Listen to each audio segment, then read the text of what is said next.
Hi, it's Nicole, and today I'm going to be doing my December wrap-up, which feels really weird because it feels like I read these books ages ago, but I guess I didn't, and I feel like I've talked about them already, but I guess I haven't.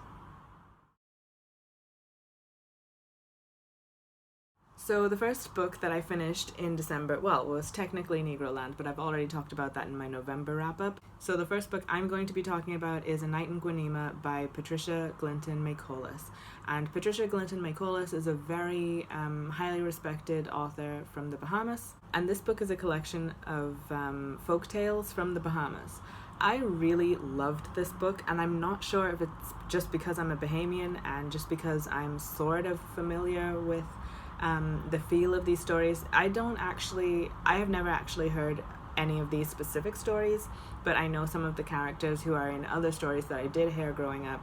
It is all very familiar to me, and there's a lot of nostalgia there, but I think there's also just a real desire for me personally to see folktales and fairy tale type things, I guess, that are outside of that European norm, because I find that has got pretty tired for me. I know that for some people they just really love that whole European fairy tale aesthetic and they can't get enough of it, but for me, I don't know, after a while it gets a little bit tired. But I found all of these stories really charming, except, it's interesting to me as well because I feel like these stories have an energy of the Caribbean and specifically the Bahamas, as well as nods to cultures that helped shape the Bahamas. And what I mean by that is there are nods to African culture, but there are also nods to European culture.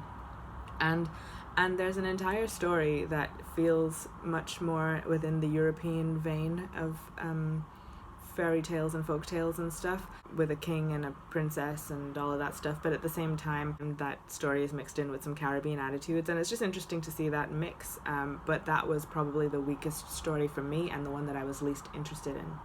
I think also before coming to this book, I underestimated that sense of belonging, the value of that sense of belonging, and a certain kind of representation, not necessarily like seeing oneself in the text, though that is important as well, as I think I've said before, but I think a cultural representation of yourself and what you connect with, just seeing that is very powerful, and I don't think it should be underestimated.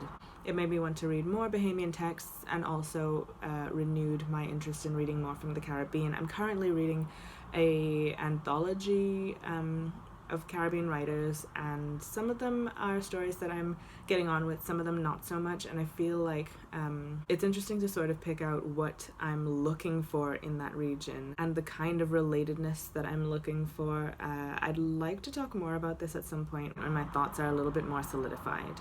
The next book I read was Superior, The Return of Race Science by Angela Saini. I thought this was a fantastic book looking at race science, and I thought that it was very thorough, and I thought it was fair in the way that she also reached out to a few controversial figures in the field, and not pop science ones who are just like spewing out stuff on the populist end of things. And to me it's interesting as well to see how science, which we like to believe is super objective, can be used for biased agendas. But I would hate for the takeaway to be, oh, you can't trust science, because I just don't believe that. I feel like it's just really important to recognize that people are biased, and we need to do our utmost to kind of reveal those biases, and I think a lot more diversity in the fields of science will help, because in that instance, the more people you have in on something, the more that I feel like all of their biases kind of cancel each other out or something, and we're able to analyze data more fairly. That's just my opinion. But yeah, I would hate the takeaway to be like, oh, don't trust science. I think the takeaway is more so, while there is data that can be interpreted in this way or that way, we have to understand who is interpreting it and to what end. And I feel like this book does a really good job of that. And I would highly recommend it if you're interested in finding out more about this topic. After that, I sort of cheated and got a bit of a head start on my Invisible Cities reading, sort of. And I read Le racisme expliqué à ma fille by Tahar Ben Jelloun, and I'm going to be doing a proper review of that in January. I partly wanted to read this to get a taster for the author who I was considering picking up more books from for January, and I also am really interested in seeing how people explain racism to children, and also how they explain racism just anyway, like simplifying something that is both simple and complex in that way. There is a lot to go into in this book, and I'm going to save that for when I do a proper review about it, but I think this would be a really great one for a book club. So that's all that I read in December. I don't know if I'll finish anything else in these last few days of December, probably not, so I guess I'm ready to do like some sort of 2020 year in review type of thing, which might be interesting. I don't know, I think I skipped doing that last year.